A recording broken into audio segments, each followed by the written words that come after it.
Hello, everyone. I'm here today with Jennifer Tix of Thrive in Financial. We're talking about the things that need to be taken into consideration as either you're thinking about divorce as it relates to the financial ramifications, or you're concerned that you're about to go into this and have a divorce and thus still thinking about the financial ramifications. My name is Matt Ludt. I'm the owner of Atticus Family Law.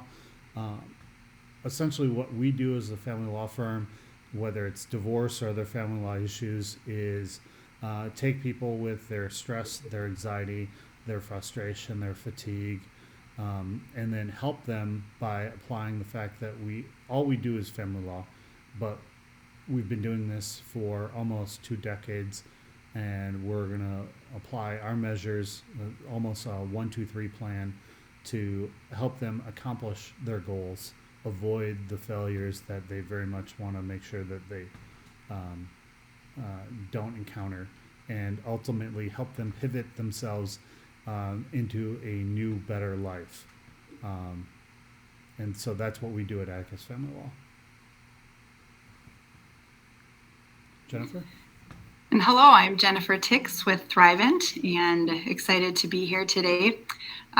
We are also a full service financial industry, but we really bring that family feel to the table in terms of our practice. My brother and I bought out our dad's practice, and so we've been serving clients for 40 years in our space. So longevity is definitely something that sets us apart. And back to that same family feel that Matt referenced, we are just a very relational team. And so I think where we really set ourselves apart in this space is getting to know you. We really take time. We want to know exactly what's keeping you up at night. What are the things kind of potentially going into a divorce or being in the middle of one? What's weighing heavy on your mind? And so it's really that partnership. We just become kind of the next team member alongside you to answer those questions. So I'm just looking forward to the opportunity to just continue to chat a little bit further today. Great. Thank you, Jennifer. Point number one I want to make out of these 6 points is um, what your anticipated monthly budget is. Whether you've been the one that manages the finances, whether this is something that's a strength of yours, or perhaps you haven't been and this isn't a strength, nonetheless, we got to start figuring out exactly what your anticipated mortgage or rent is, your utilities, your insurance, your groceries, um, car payment, retirement allocation, all these various things. Because perhaps you've got children and therefore you got to worry about not only their needs but also how your income is going to apply to them. But also, like, if you're in a significant circumstance where there's a spousal maintenance concern, we also have to figure out um, exactly what your reasonable needs are relative to your spouse's ability to pay, to determine whether either in some instances you are to receive the spousal maintenance, or vice versa, what your ability to pay is um, for your spouse's spousal maintenance needs. So either way, that is a critical understanding, and with that comes, of course, the sort of concern that Jennifer has relative to your financial planning and your set asides for retirement. And again, where I think Matt's specialty is going to be more point in time with your situation. My role is to come in and kind of take a look at a much longer forecast as well. Taking a peek at what might those needs be in the middle of your divorce. Having been through a divorce myself, I would think we would pretty much all agree that financially it's usually not a great time for any of us. So really taking a peek at, okay, what's going to be critical for this season right here, but then when the divorce is complete, what are those next steps? What are the priorities? It may be new housing for some. It may be an increase or a decrease in childcare expenses. There's so many different factors and potential ramifications during this season that the importance is just to have somebody who's got eyes on your situation now and looking ahead. I always like to have at least 2 to 3 things that you may not be considering, because they're just not relevant to your day-to-day life. And yet I'm going to look ahead and kind of make sure that those are on the horizon. I think that also has a larger implication for things like legislative and tax changes. If you think back just over this last couple of years during COVID, there was some very significant tax law change that kind of just slid in because there were so many other current events happening. So having people on your team that are going to help just be mindful of some of those current event things as well, I think is very critical during this season. Yeah, that's great, Jennifer. Um, the third point I want to hit on is the fact that, the statute says that we're going to divide your marital estate, which is the entirety of all of your marital holdings. That's your home equity, your vehicles, your bank, any life insurance equity, your retirement holdings, also like debts as well, um, business possessions, any of that stuff. We're going to divide that fairly and equitably. And with that then comes the presumption that it's all marital, even if you owned it beforehand or you received it as a gift or inheritance. Now, there are carve outs within the statute that talks about, like, if you receive something as a gift or an inheritance or you owned it before the marriage, that there's the possibility of separating that and not dividing that equity. But that the burden's on those people that, whether it's you or your spouse, to prove that that's a non-marital asset. But otherwise, unless that proving has been done, it's presumed marital and it's going to be subject to division. So ultimately, as you go through this, don't necessarily write off in your head that it's a given, until it's actually signed by either you and your spouse or signed by a judge. It's all subject to negotiation, and we need to worry about exactly how that works out, whether you're looking to carve out that non-marital claim or you're the other side, your spouse has not done what's necessary to prove that non-marital claim. It's all on the table until it's done.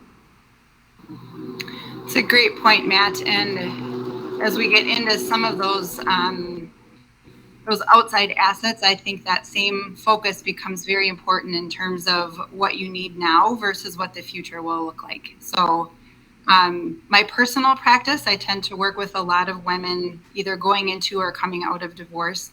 And so I know for a number of them, there are just things that and reasons that they may need a portion of maybe some retirement dollars that they're receiving from a spouse. And so it's really understanding the purpose of why you may take what is essentially a premature withdrawal, helping you understand where there may be a penalty and where there's not. What does that mean for your taxable situation? So some of those elements are very critical so that in the middle of a time that's already just tends to be more high stress, that you're not caught off guard with some of these unanticipated things that can creep up on the backside. That too, just in terms of other assets, and to Matt's point, just really having somebody alongside you to help figure out, okay, once those things have been divided, are there ownership things that need to change? Are there beneficiaries that need to be updated? And so having somebody that's just got an eye on the list of things that needs to happen and helping you make sure you're checking those off one by one, I think is just another really critical element in this process. That's great. Thanks, Jennifer. The fifth point I want to make is just something of a sort of mentality, right? So you're in the thick of it now, or you're about to be in the thick of it, but you can't just be thinking about what you want now.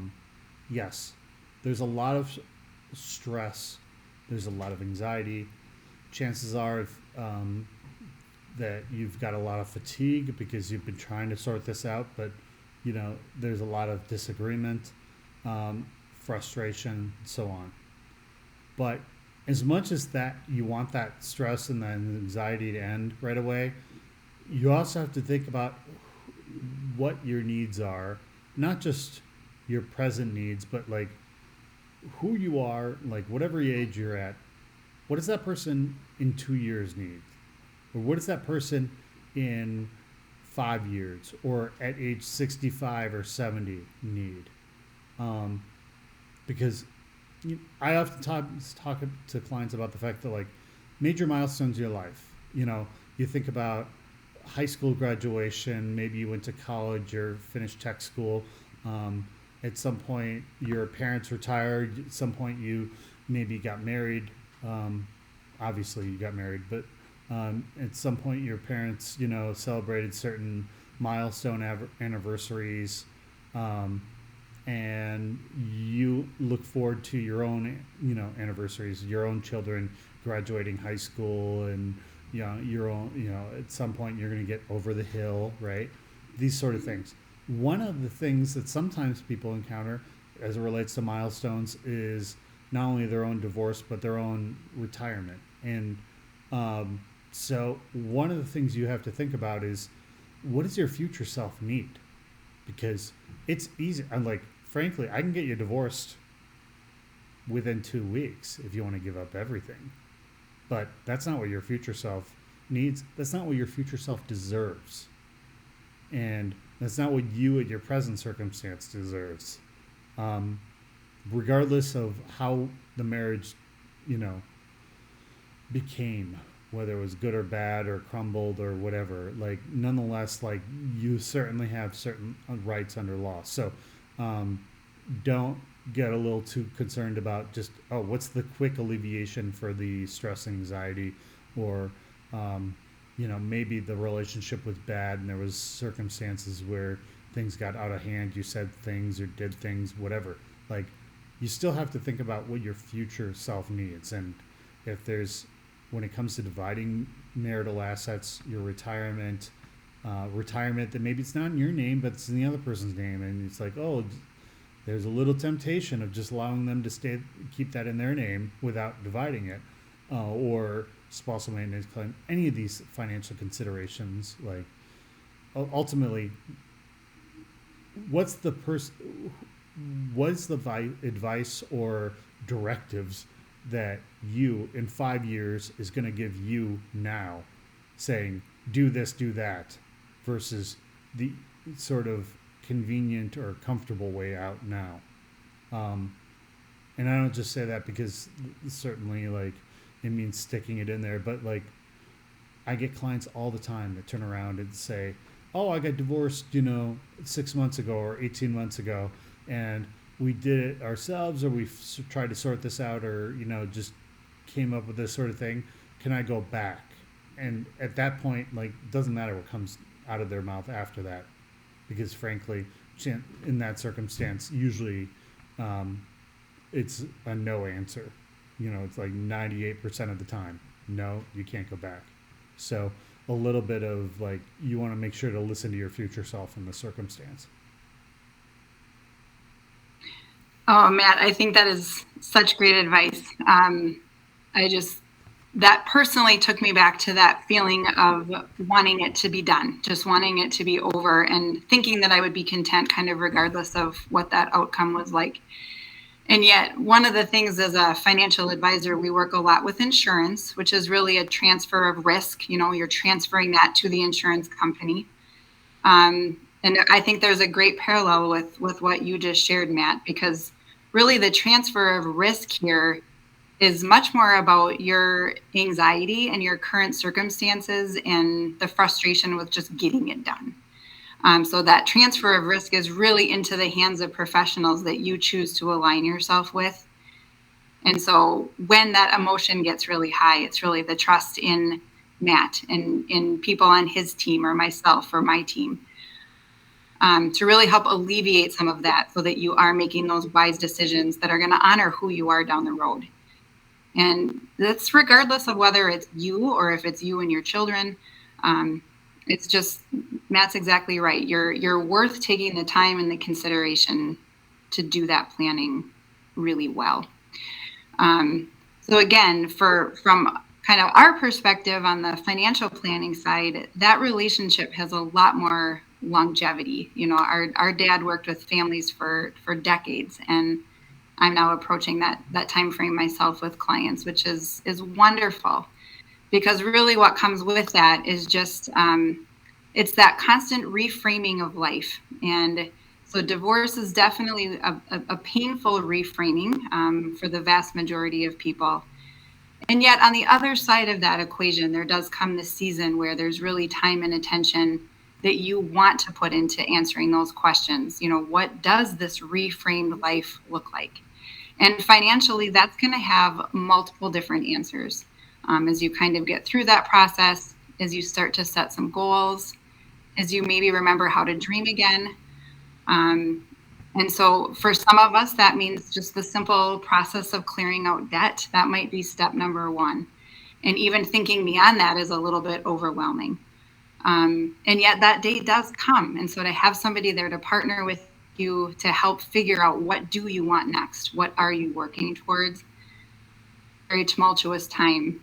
There is a bright light that comes at the end of that. So thank you for sharing that, Matt. I think that was a really good point you made. Thanks, Jennifer. So those are the 6 things to think about as it relates to anticipating divorce, whether you are pursuing that divorce or you anticipate that divorce being thrust upon you. Ultimately, I think about when I went through my own divorce as it relates to, as you can imagine, I've been, doing divorce law for 20 plus years, kind of, 18 plus. But ultimately, when it came to then realizing, knowing what I don't know, like, as much as I know a lot of stuff, like, I turned to Jennifer to work with me as it relates to guiding me in regards to a number of financial decisions. I turned to her before I even finished my divorce. So I not only appreciate the guidance that she's provided, but I also use that as a little bit of a sort of like, we think about like, oh, who does our doctor turn to for this, for these other medical needs? Who does our divorce lawyer turn to for their financial planning needs or whatever else? We always think about the sort of like, who do we know that turns to who else? And that relationship is really essential from the standpoint of relying on Jennifer and her brother who taken over her father's practice and being able to do what's essentially what they're born to do for their clients and their customers. Well, and I can attest to that with Matt. He represented me in a child support modification case within the last couple of years. And the words that come to mind, and this is also from clients that we have referred to Matt's firm, just great integrity and professionalism and thoroughness. And that was very important to me in terms of just being proactive, and Matt and his firm did a great job. So we too just so appreciate having somebody to partner with, and none of us desire to be in that situation, but to have a trusted partnership that I absolutely know where to put clients and friends or family that may end up in that situation is just a huge blessing. So thank you so much for that, Matt. No problem. Thank you, Jennifer. It's reciprocal. Thank you all for watching today. At the end here or in the notes, you'll see any contact information to the extent that you need either one of our services. And otherwise, note that the same way that this video doesn't constitute investment advice or anything else as it relates to Jennifer or Thrivent, the same does not apply for legal advice from myself or Atticus Family Law. You would be well advised to contact us directly and engage us in order to get the circumstance of being able to rely upon our advice and the excellent services we each provide. Thank you. Thank you.